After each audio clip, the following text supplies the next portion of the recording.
Back in the 50s and 60s, pheasant hunting reigned supreme in many parts of the Midwest, but especially Iowa.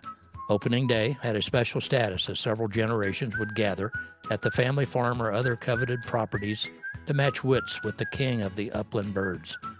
These experiences remain with us for a lifetime and become memories from the field. Now, welcome to another episode of Memories from the Field.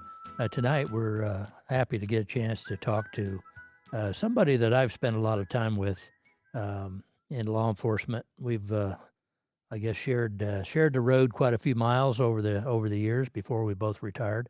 But tonight, we get a chance to talk with Bob Dolezal, and Bob did a lot of hunting in his youth, as I did, and we're going to talk a little bit about some of his memories and how he kind of got hooked on the outdoors. Bob, welcome to the show. Well, thank you. Glad to be here, Wade. We've talked about this, I think, many times, but you grew up in the Iowa City area? Yeah, I grew up in the north side of Iowa City. Okay. And your dad is kind of the person that got you kind of interested in the outdoors and getting fishing and hunting. And what did he do for a living? My dad was in law enforcement also. He was in it a long time before I was born. I was born late in my parents' relationship, and so he was Iowa City PD's assistant chief. And then he retired in the mid to late 50s with 35 years experience. When he was away from the law enforcement job, it sounds like that one of his passions was getting outdoors, fishing and hunting. Do you remember how you finally kind of were brought into that world, following him and going with him, basically how it started? That was it. For a long, long time, he was my only hunting partner. I started going with him probably when I was 5 or 6 years old. We'd go squirrel hunting, rabbit hunting, although we didn't keep the rabbits because at that time they had the tularemia, and we were afraid of it was a blood-borne disease. And then we hunted pheasants and quail. What was there one of those things that you liked better? I mean, what did you like out of that? I mean, obviously when you were 5, I don't imagine you were carrying a gun yet. No, not quite. I think a couple years later I was, when I was 7, maybe 8. What I really liked is down south of the Johnson County Fairgrounds, there was a farmer, and I can't remember his name, that had a bunch of land up on the hill that overshadowed the fairgrounds, and he'd let us hunt the woods there. Opening day, we would go there. When I was with him, we'd always shoot 12, which was the limit. He'd spot them for me and then let me shoot them. At that time, I had just a single shot, old secondhand 410. We would shoot squirrels, and once we got if I missed one, he would take it. So he would find them up in a tree, and then would he kind of do the circling around to get them to come around on the other side of the tree where you were to make it easier? Actually, no. He stood next to me and was my spotter, and we just kind of wait on him a little bit, and we both would move around until he felt I had a good shot when I first got started. Yeah, I enjoyed it. And then later on in the season, we'd go rabbit hunting and pheasant hunting, and that was pretty prolific at that time because it was a time where a lot of the farmers had what they called soil bank. They could only harvest it once, and it had to be a grassland or a hay or straw, but they had to let it grow all summer long without cutting it. And then in the fall, they could cut it, and that was a terrific place for pheasants to hide and quail also. At that time, we never needed a dog. I was kind of a dog there for a while, and you could track them into a clump of grass or hay, and just had to kick it a little bit, and they'd come out, and it was just like almost shooting for practice. Yeah. What did you like about the first bird hunting or the pheasant hunting? Was there something about that you enjoyed the most? What was your first experience like when that bird flushed? A little bit afraid. I kind of got surprised by the first one, and at that time I graduated onto a single shot 20 gauge, and my dad carried the old Winchester curled handle or circled hammers on it, and one barrel was full choke and the other one was modified. When I'd get done shooting, if I missed, he'd raise that double barrel and bring him down. Have some range out there. he'd see if you could do it, and then he would back you up. Then Right. basically, the bird wasn't going to get away. Right. What was that? An old family gun, or is that one he just Uh, had purchased somewhere or acquired someplace? I think it was probably, he had 3 of them, and I think they came from his father. They might have been his brother's guns.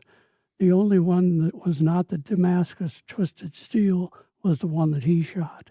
You could never shoot the modern shells in it because it would just rip it apart. And like I said, I think it was a family. Those 3 were family guns, but I never knew who they came from. I had assumed with one of his brothers. Yeah. He had 5 of them, so. Now, it sounds like his family was also a hunting family, that he had grown up Right. himself hunting with his dad and uncles and that kind of thing. So, Right. Okay. And I think you had an uncle too, right, that lived in the area that Right. you hunted with some? Yeah, he was in public service also. He was Iowa City Fire Chief, and he retired when he had 35 years of experience also.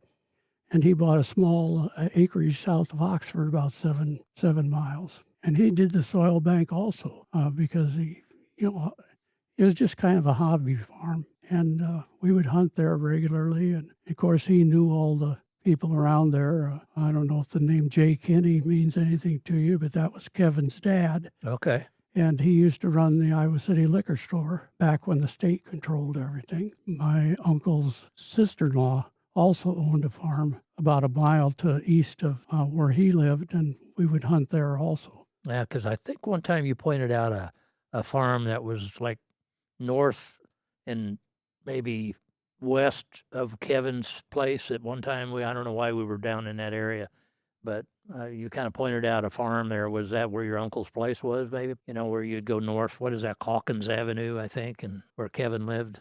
I think that's where Kevin lives now, is the old family place, right?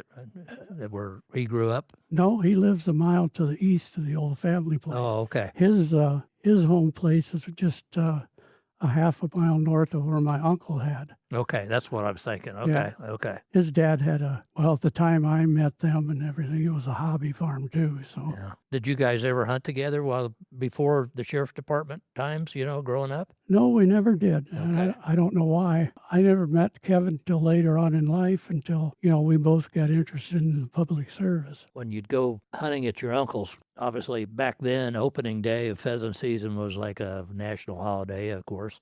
Was it that way for your family? It was something that you look forward to in the summer. Fall's coming. It's going to be opening day. Where are we going? What was kind of the action around your house, I guess, when opening day was about to open? Oh, we always look forward to it. We had it marked on the calendar just so we wouldn't miss it. And we'd kind of get pre-started on pheasant hunting by squirrel hunting. That didn't last all that long. And then we'd always wait for the pheasant hunting and hoping we had snow so we could track them. Yeah. Because you never really had a dog in the situation back then. Well, like you said, you didn't really need it. There were birds. What was the bird populations like typically when you would go out with your dad? I mean, on any given day or opening day, back then, what was it like? Oh, they were just everywhere. It is just unbelievable. In fact, when I got into high school, I would get off early when I was a senior, and he'd pick me up at school, and we'd go out east of Iowa City near West Branch and hunt soil bank. We'd always come home with 2 or 3, and I got off at 2:30. The day quit for the law at that time at 4:30, so Yeah. we didn't have very long to hunt. By the time you drove out there, you had a couple hours before Well, or so? not even, maybe an hour and a half or Yeah. something like that. We'd always come home with 2, 3, 4. Of course, at that time, the limit was 6. No dog. The first time I ever hunted behind a dog was after I retired, and you invited me to go with you on a heroes hunt one. Really? That was the first time you hunted with a dog? Yes, No it kidding. was. Wow. And that was fun, too. Fun to see the dog work and everything like that. Now, you've owned dogs, and actually you have a dog now. Actually, a dog that sometimes we see in the field hunting. Right. So you just never ever took that, made that move to get that dog in the field then? No, we've got a 78-pound golden retriever, and he's 9 years old, and there was not a lick of fat on him. Yeah, it would have been fun, but when I lost my dad, I kind of lost my hunting partner, and I just kind of lost interest, and Sure. I can't explain it. So how many years do you think you hunted with your dad? Up through high school, and then after you got on the sheriff's department, was he still able to hunt? No, even then? he was not. He passed away, and he never knew I was a deputy sheriff. Oh, okay. And so, let's see, I think we probably hunted somewhere between 10 and 12 years because on my 16th birthday, he bought me a new pump shotgun. It was an Ithaca with a ventilated rib, and it was a 16 gauge. Wow. Okay. And it was just beautiful. Now, was that a surprise, or had you? Oh, yeah. No, it was a surprise. Okay. So, boy, how did he pick that gun? Have you talked about, boy, I'd really like to have one like that, or he just thought that was a good gun for you? Well, he thought it was a good all-around gun. So, obviously, that kind of ramped things up. Now you got this brand new gun that you got to take out. In fact, that was a gun I took with me when you invited me out to hunt. I think I got a couple that day. Oh, I'm sure you did. Yeah. And at least 2 or 3. Yeah. So that's a gun you still cherish, it sounds like.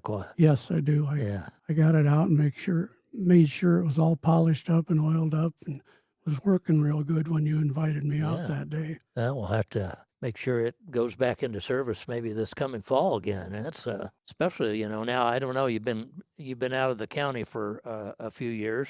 I don't know if you know anybody down there or not. I know that Kevin still is down there, so maybe we could talk him into taking us out sometime. Sure. He used to have some pretty good land down in that bottom there. I don't know if it used to have some birds in it, but so the gun, you get a gun like that for your birthday, and my dad gave me a gun when I was a kid as well, and I don't shoot it very often, but I still have it. It still has a distinguished place in the gun cabinet, which you'll always have. But, guns for some reason are that item, that piece of property that kind of takes you back and makes you remember things that people you were with when you were carrying that gun, or somebody else that carried it. Was it the same for you over the years? Or? Yeah, it was when I pulled that gun out of our gun safe.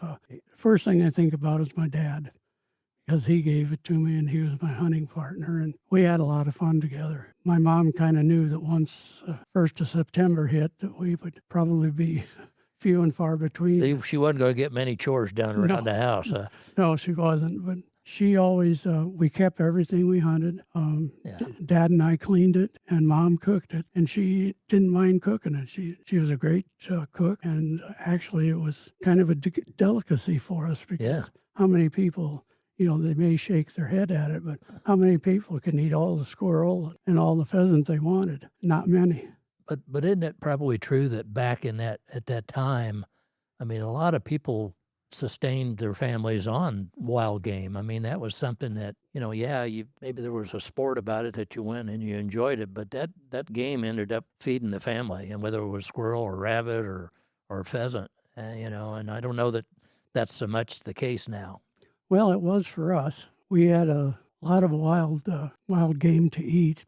Back then, you could keep it in your freezer, and you could keep the numbers up a lot higher than you could here. Dad just loved to hunt. He was an expert marksman, and we would go out and hunt along the roads. He always had his Smith & Wesson .22 revolver with him with a 6-inch barrel on it, and every so often he'd see one sitting, and he'd pick it off. I'd go after it. Yeah, well. That was when I was a lot small. You were the bird dog then. Yeah.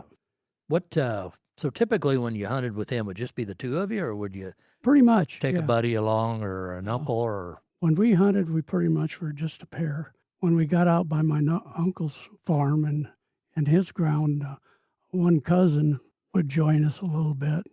But that's about it. We were kind of loners there. Now, what was he like when you got him in the field? Did it become more serious about the hunting? And did he have, certain ways and techniques that he wanted to, from how he, got out of the car and how he approached the whole hunting thing as a strategy? Do you remember anything about that? Well, when we, being just a pair, we would try to pick smaller areas. And we knew that when we walked through a grass field, they would be running ahead of you. So one of us would always be a little farther ahead, be a blocker, because occasionally both pheasants and rabbits would run out on the ground, and then the pheasants would take flight. And it was kind of fun to just see them coming out. I think we hunted one time, and we kind of specifically did that in South Dakota. Okay. And they would have people out, like you said, at a kind of a 45-degree angle, but ahead of the main group. And I think they called them wings or wingmen or something. And, and I thought at the time when I first saw it, it was a little odd. But as those birds would get up in front of us, they would tend to try to go to the sides. And those people or two shooters would be in the perfect position. And so birds that probably would have been out of range for us, they were able to shoot. But I see that as being the biggest issue with hunting pheasant is just with two people. That's pretty tough. Yeah. Pretty tough assignment. But like I said, there was a lot of birds, and they used to sit a lot longer. We liked it best when there was a little bit of fresh snow and you could track them. And it was relatively easy to see a fresh track. And one of us would go and kick the clump of weeds or grass where we thought the track ended, and there was your shot right there. And obviously, once your dad passed on and, you kind of got out of it, the opening day rituals and all that. And looking back, I guess, what do you think that hunting with him taught you as a youngster growing up? What were you learning at that time specifically as you look back? Well, pretty much how to handle a gun, how to stay safe. Keep your finger off the trigger unless you're ready to shoot. Don't shoot to your sides. If you have somebody with you, just everything. Keep your shot out in front of you and just be careful. Be real careful when you're going across the fence. Yeah. And, he'd have me just break my weapon when I had a single shot, when I was crawling through or over a fence, so it wouldn't accidentally go off. And then when I had the pump shotgun, he'd have me jack one out of there and leave it open. Yeah. Pretty much safety, and just his main thing was stay safe and just watch where you're shooting. But that's kind of the thing about hunting, and or at least hunting birds or any kind of thing. But you have somebody kind of showing you the ropes, whether it's your dad or your granddad. Mine was mostly my granddad, but you're right. While you're walking, you're getting those lessons, of how to carry your gun and keeping your safety on. And we did a lot of quail hunting, so for us it was, how many quail we're going to take before we leave that covey alone and we go somewhere else and try to find another covey. So I didn't realize it at the time, but I'm getting these lessons about conservation and gun safety, all those things that later on in my adult life that I would be able to, put to use, I guess, as they say. But like that, just being familiar with firearms so that, when I first started in law enforcement, handling a shotgun and that thing just was second nature. Yeah. I didn't even think about it because I had grown up around them and using them. And at the same time, we saw employees that hadn't had that experience, and they some of them had a difficulty in trying to, acclimate themselves. And you probably saw the same thing at the academy. It's kind of like, okay, the farm kid comes to town, or a kid that grew up hunting, and you go, what's the big deal about this? But so all those lessons, I think, are well learned, and maybe some of that we've lost because the hunting, is kind of not to the numbers that it used to be, unfortunately. And, if you don't have somebody that kind of is showing you the ropes and taking you out, then I don't know where you get those kinds of experiences. Mm-hmm. I was just sitting here thinking as we were talking, and when Dad died, it's a little bit incorrect that I quit hunting because when I got married, my father-in-law lived in the same area within a mile of where my uncle did, where I hunted a lot. And he had soil bank too, and it was very close to Kevin Kinney. Maybe that's who I'm thinking of. Maybe it could be. Yeah, maybe that's who I was thinking of. He had 40 acres there. And after my dad passed away, every opening day in pheasant season, we wouldn't let anybody hunt on the father-in-law's place until we got the first shot at it. Yeah. And one of my brother-in-laws and I used to go, and we'd start right at the house. We'd go over the hill and start shooting. It was always we were back for lunch and we had our limit. That's some. Yeah, it is. And I've heard those stories, many stories like that too. Is there's just the birds were plentiful, and and you had that spot, that special spot, and somebody saved it for you specifically Right. for opening day. Didn't mind if you came next time or next week, but on opening weekend, the son-in-law or the son or a cousin Sure. or somebody's coming, and that was understandable. That was just part of it. But the rest of the time of year, it's easy to get access. People let you hunt. I think today people are more concerned about liability and just people are going to do stupid things and not honor their fences and do that kind of thing. So I think it's harder today to do than it probably was for us. But they also have some public ground that we didn't seem to have. But I don't know. It always seems that people knocking on doors and talking to neighbors Right. and I was lucky because I always tried to hang out with guys like you that were deputy sheriffs that knew everybody in the county, and so those were the good deals. But sounds like you kind of went that same route that I did. You kind of grew up and had somebody showing you ropes, and you got real familiar with firearms. And to this day, you still don't know that you shoot as much today, but handguns and that kind of thing were just a part of daily life for us. Right. The only time I carried a handgun hunting is after I got on the sheriff's office. Yeah. I just had my long gun, and the only thing I'd use a revolver for would be maybe taking a shot at a rabbit or something like that. Never used it like Dad did, shoot at a sitting pheasant when he could see him, and I don't recall him ever missing. So he was a better shot than you? Oh, yeah. Yeah. Yeah, he was probably an expert marksman in this day and age. Yeah. The population, it seemed to be in the southwest corner of Johnson County from, I-80 south and probably from Iowa City west and then into Iowa County. For some reason, that area of the state was just populated so much. And, that's where we hunted most of the time. Yeah. On the father-in-law's farm, on Kevin Kinney's dad's property, and my uncle's. Now, would it be fair to say when you were in high school, most of the kids and people that you interact with, were they all hunters, or at least on opening day, were they hunters? No, I was the only one. Really? Yeah. Really? See, I figured there'd be, everybody would kind of be at least into it a little bit. Well, I didn't go to public high school. Okay. I went to Regina, and most of the kids at Regina were pretty much city kids. Yeah. They never hunted, to my knowledge. As far as knowledge of guns or hunting safety, I don't think any of them had that experience.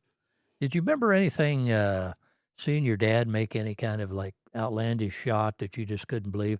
Any particular stories in the field with him that you just comes to mind? It's one of your special or favorites? No, well, there is one when he would bring his revolver with him and he'd shoot something with that, and it was a .22. I don't recall him ever missing. That may be not true, but I sure don't remember it. Yeah. It was actually fun to watch, and most of the time it was when I was too young to hunt. Yeah. Yeah. But I don't think there were many people that would shoot better than he did. Now, he was also, when the hunting season wasn't going on, he was a big fisherman too, right? Oh, yeah. What was that was he almost more into fishing than he was into the shooting bird sports, or not? Well, I think so. We fished the Iowa River from Iowa City Public Park all the way to the Corville, not the reservoir dam, but the dam in Corville next to the old Iowa Power. Right. Yeah. And we'd have lines in the water, and I showed you pictures, one picture of what he and his partner on Iowa City PD caught down by the Iowa City airport. And Dad hunted at least twice a day when he was working. He'd get up early in the morning and go check his lines, and on his day off, he'd go about noon and check them again, and then check them in the evening before dark. He started me in the boat with him when I was about 3.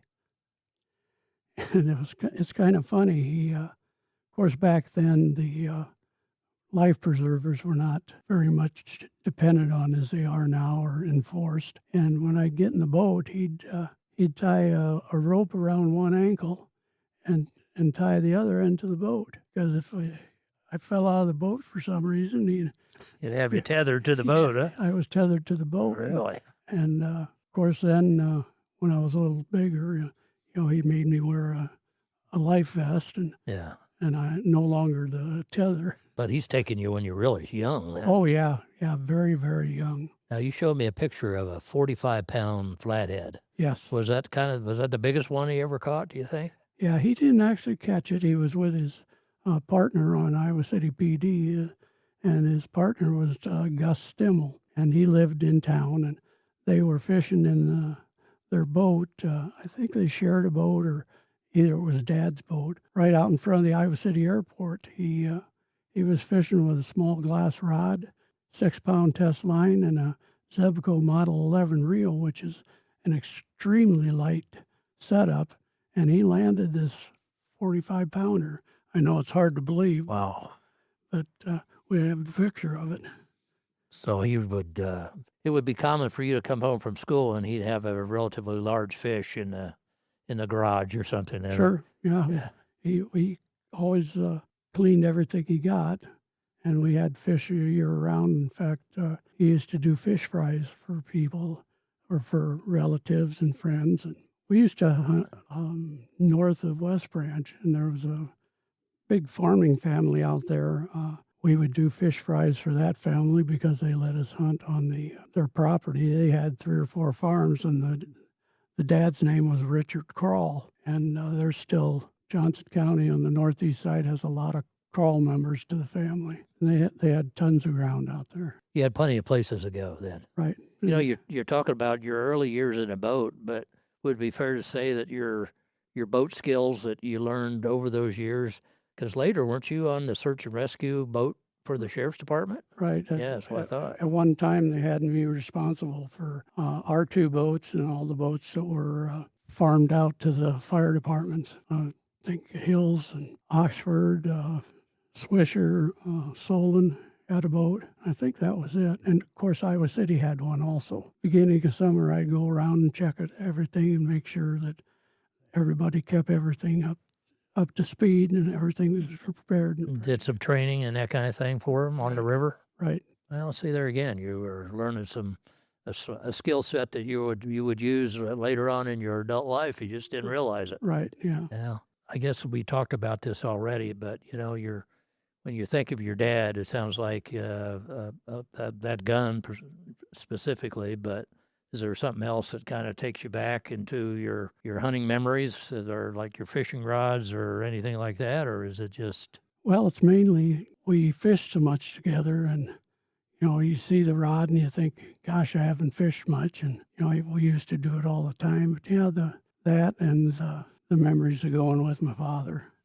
That's kind of what our program is all about, is the memories from the field, which are those times you got to spend with special people and special dogs and in special places, I guess. And it sounds like your special places and we're in Johnson County. Right. With your dad specifically. So that's great. And, like I said, I've hunted in some of those same kind of general areas, so I'm kind of familiar with some of the spots that you're mentioning. But yeah, Bob, it's been a pleasure to kind of talk to you. And there were some of these things I knew you had hunted some, but I just I guess I didn't know that whole background about how you hunted out there in the soil banks and those kinds of things. That was back in a little before I got on the scene, at least in Iowa anyway. Yeah. But well, there was one thing that I didn't mention is I mentioned after I got married, a father-in-law's farm was south of Oxford. And then later on, after we were married several years, we moved to northwest Wisconsin for 11 years. And we had an acre and a half out in the middle of the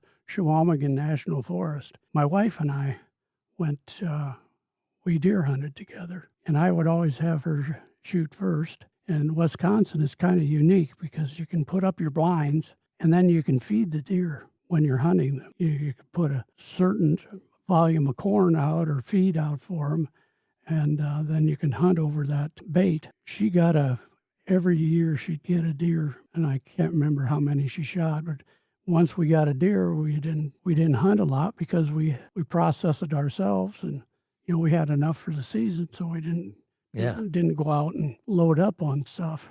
We just used what we could eat, and that was about it. But she was a very good shot. Of course, that's all rifle up there. Yeah. It's a little bit harder, but we went to, after she got her, I traded some shotguns in on a rifle, and then she bought one too, and we went to a shooting range that was owned by the gun dealer where we purchased. He had targets set up at 900 feet, 600, 300, and then some close ones. And she could put 10 rounds inside of a 12-inch plate at 900 feet, which is a pretty good shot with a rifle. When she got a deer, it was one shot. Yeah. So ammunition wasn't an issue. Sounds like you better not make her mad at you. Right, either. yeah. I think you had bears up there too, if I recall. Oh, yeah, bears, wolves. Oh, man. Yeah, we love that part of the country, though. Well, Bob, it's been a pleasure. We do appreciate you coming on and telling us some of your background and talking a little bit about your hunting in Iowa, which is always fun to hear the individual stories. And again, we really appreciate it. Okay, well, I appreciate being asked to do this. It was kind of fun. Bring back a lot of old memories. You bet. That's all it's all about.